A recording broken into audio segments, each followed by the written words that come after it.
धेरै धेरै धन्यवाद दिन चाहन्छु किनभने हामीले सबैले भएर सहयोग गर्नु उनीहरूले सारा पाउँ होइन यहाँ महिलाई लगभग 5 महिनासम्म पुग्ने रासनहरू चाहिँ उहाँ चन्द्रबहादुर राईले उहाँले व्यवस्थापन गरिदिनु भएको छ।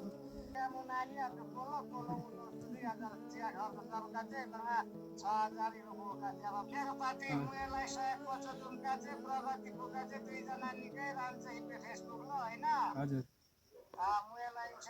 सम्पूर्ण हाम्रो फेसबुक मित्रहरूलाई फेरि पनि हामी दोहोरिएर हार्दिक स्वागत गर्न चाहन्छौँ र तपाईहरूले देखिसक्नु भएको छ आज पनि फेरि पुनः दोहोरिएर हामीले उहाँ आमाको लागि रासन सहयोग लिएर आइसकेको छौँ र यो सहयोग चाहिँ कसले गर्यो भन्नु मनमा चाहिँ लागिरहेको छ भने जिल्ला ओखलढुङ्गा माने भन्ज्याङ गाउँपालिका 2 वाक्सकै चन्द्र राई बहादुर बाबा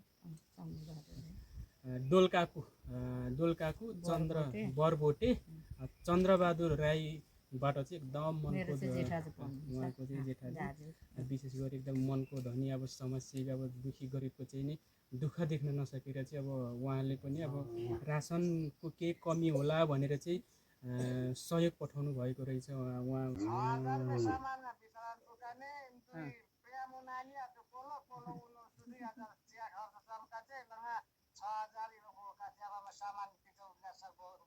नाके क्या नाके पिङको म्या त्यहाँ आलो भिडियो बुकु मन छ वाइफाई लाइभ धेरै धेरै धन्यवाद बा अब त्यो बहिनी नान्छीलाई कोले एउटा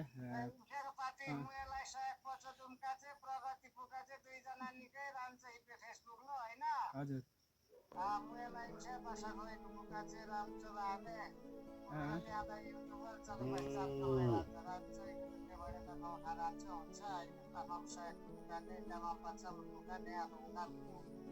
धन्यवाद कोलो चाहिँ नि हजुर तिजोसिङे बाक्सी दुबमा हुँ होइन कोलो अभियानलाई पनि एउटा सफलता पाइसकेको भन्छौँ चाहिँ विशेष गरी चाहिँ अब त्यहाँ तपाईँहरू भएर नै हामी जस्तो चाहिँ अब अलिकति गाउँठाउँमा समाज सेवाको काम कार्यमा चाहिँ हामी अगाडि बढ्न पाइरहेका छौँ त्यसको लागि हामीलाई प्रोत्साहन स्वरूप चाहिँ हामीलाई पनि अलिकति चिया खर्च दिनुभएको रहेछ अनि हामी एकदम आभारी छौँ त्यसको लागि धेरै धेरै धन्यवाद भन्न चाहन्छु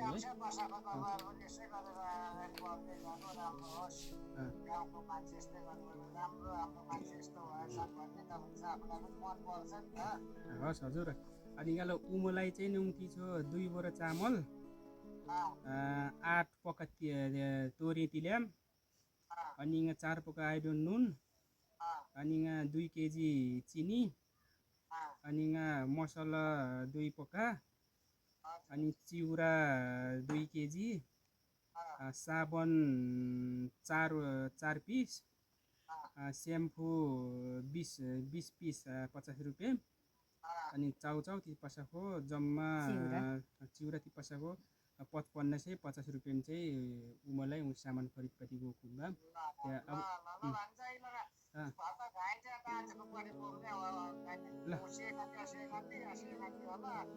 सेनाती होला ल सबै कुरा चाहिँ यति बेला ल भिडियो खिचेर तुमसामा यति बेला ल होइन अब तपाईँले बोल्नु भएको सबै कुरा चाहिँ यहाँ भइरहेको छ यहाँ ल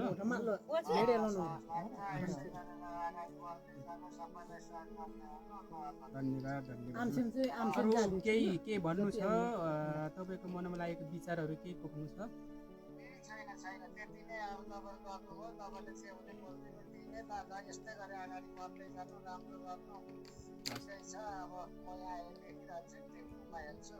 अनि बुढी मुयालाई पनि धन्यवाद गर्छु होला नि उहाँले धन्यवाद भन्नु ल पर हजुर ल उहाँको तर्फ हातबाट चाहिँ यो सामग्रीहरू चाहिँ 2 बोरा चामल अनि तेल 8 पोका नुन 4 पोका चिनी 2 पोका के अरे 2 केजी मसला 2 पोका चिउरा 2 केजी साबुन 4 पिस सेम्पू 50 रुपैयाँको 20 पिस र चाउचाउ गरी चाहिँ जम्मा 5550 रुपैयाँको चाहिँ हामीले सामानहरू खरिद गरिसकेका छौँ र उहाँबाट चाहिँ नि यो सामानहरू हस्तान्तरण गरिदिने चाहिँ हाम्रो कुरा छ र उहाँ हाल चाहिँ दमक झापा दमकमा बस्नुहुन्छ उहाँ यति बेलाको ठेगाना चाहिँ। र वाक्साको ठेगाना चाहिँ मैले अघि पनि तपाईँलाई भनिसकेको छु। वाक्साको बरबोटे दलकाकु भन्ने ठाउँबाट चाहिँ उहाँले उहाँ आमाको लागि सहयोग वितरण गरिदिनु भएको छ। र उहाँलाई विशेष गरी हाम्रो तर्फबाट र उहाँ आमाको तर्फबाट चाहिँ हामीले एकमुष्ट धेरै धेरै धन्यवाद भन्न चाहन्छौँ। र आउने दिनहरूमा पनि यस्तै सहयोगको अपेक्षा गर्दै केही भनाइहरू चाहिँ उहाँबाट पनि हामी राख्न चाहन्छौँ। केही कुराहरू भनिदिनु पऱ्यो उहाँको लागि। र विशेष सहयोग गर्ने तपाईँको जेठाजु हाम्रो मामा चन्द्रबहादुर राईलाई चाहिँ केही सन्देशहरू दिनुहुन्छ भने। हाम्रो दाजु अब उहाँ पनि अब उहाँ अलिक कमाउने ठाउँमा बस्नु भएर सहारा दिनुभयो, माया दया सबैले गर्नुभयो, गर्नुपर्छ सबैको। अब यस्तै हुन्छ, यस्तो आमालाई हेर्नै पर्छ, सबैको माया दया गरेर सहारा दिउँ है हाम्रो आमालाई। यति यति हो मेरो। माया गरौँ। हाम्रो यता हाम्रो राजकुमार परियार हाम्रो काका पनि हुनुहुन्छ। तपाईँले पनि केही भन्नुहुन्छ कि उहाँको लागि विशेष धन्यवाद के आदान प्रदान गर्नुहुन्छ कि? होइन, उहाँप्रति हामी धेरै धेरै धन्यवाद दिन चाहन्छौँ। किनभने हामीले सबैले भएर सहयोग गर्नुपर्ने, तर सक्नेले सहयोग गरे, नसक्नेले गरेनन्, यहाँ कसैले गरे कसैले गरेनन् पनि उहाँ हाम्रो जन्मथलो यहीँ भए तापनि उहाँ हाल यो ठाउँमा बसेसर भन्नु उहाँको घर नै यहीँ छ, बसेसर भएको पनि होइन। तर उहाँ कमाइ दबाई उहाँ राम्रो भएर उहाँले बस्नुभएको छ। उहाँबाट पनि आफ्नो गाउँको लागि, आफ्नो ठाउँको लागि दुखी गरिबलाई उहाँले राम्रोसँगले हेरविचार गरेकोमा उहाँलाई मुरी धन्यवाद दिन चाहन्छु। हामीले त अरू के दिने, उहाँ धन्यवाद दिने हो। उहाँलाई दाजुलाई पनि धेरै धन्यवाद छ, धेरै धेरै। यसै प्रसङ्गमा चाहिँ हाम्रो कविता बहिनीलाई पनि केही भन्नुहुन्छ, उहाँलाई केही धन्यवादहरूको आदान प्रदान गरिदिनुहुन्छ कि? सर्वप्रथम त हाम्रो मामा पढ्नुहुन्छ, उहाँलाई नमस्ते यही भिडियो मार्फत नै, अनि धेरै धेरै धन्यवाद। यसरी टाढाबाट पनि हाम्रो भिडियो हेरेर यसरी हाम्रो 80 वर्षीय आमाको लागि चाहिँ यसरी सहयोग गर्नुभएको छ। र हाम्रो मेहनतलाई पनि तपाईँले चाहिँ देख्नु भएर यसरी हामीलाई पनि केही हौसला दिनुभएको छ, त्यसको लागि धेरै धेरै धन्यवाद। यही भिडियो मार्फत नै मैले त देखेको पनि छैन, चिन्दिनँ पनि, र उहाँहरूले चाहिँ यसरी हामीलाई हाम्रै भिडियो मार्फत उहाँहरूले चाहिँ यसरी देख्नु भएर हामीलाई चाहिँ यसरी हाम्रो बोजूलाई यसरी सहयोग गर्नुभएको छ र हामीलाई पनि धेरै हौसला दिनुभएको छ। उहाँलाई धेरै धेरै धन्यवाद यही भिडियो मार्फत नै। त्यति नै। ल हामी सम्पूर्ण अभियानकर्ताको तर्फबाट चाहिँ विशेष चन्द्रबहादुर राईलाई चाहिँ मुरी धन्यवाद भन्दै आगामी दिनहरूमा पनि यस्तै सहयोगहरूको अपेक्षा गर्दै हामी तपाईँलाई हामी वाक्साबाट नै तपाईँहरूलाई हामी सम्झिन्छौँ।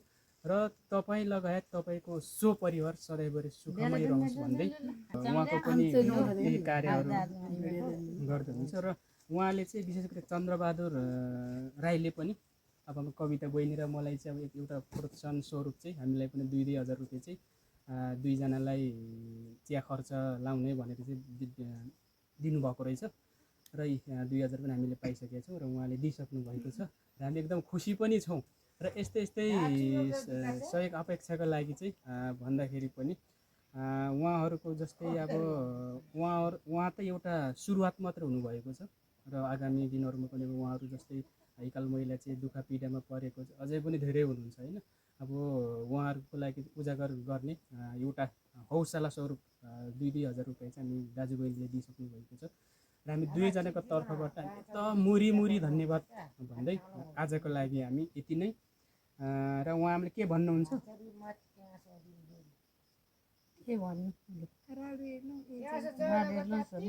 र उहाँ चाहिँ अलिकति बोल्न पनि योभन्दा अगाडि नै भिडियोहरूमा भनिसकेको छु, अलिकति बोल्न पनि जान्नुहुन्न कि हाम्रो नेपाली भाषा चाहिँ। माया दया यसै गरी अरूले पनि माया दया हुनेले सहारा पाऊँ होइन। यही भन्दै हामी अब बिदाय हुन चाहन्छौँ। र उहाँ हाम्रो माइजूबाट चाहिँ चामलहरू यो रासनको सामानहरू लगभग उहाँ एकलको लागि चाहिँ 5 महिनासम्म हात पुग्ने चार मात्रै धेरै धेरै हात चार दिनुभयो त धन्यवाद लगभग 5 महिनासम्म पुग्ने रासनहरू चाहिँ उहाँ चन्द्रबहादुर राईले उहाँले व्यवस्थापन गरिदिनु भएको छ। र अब हामी धेरै फेरि पनि दोहोरेर धन्यवाद भन्दै हामी हाम्रो बिदा दाजुलाई हुन मुरी चाहन्छौँ। मुरी धन्यवाद दिन्छौँ है नमस्कार। दिउँ है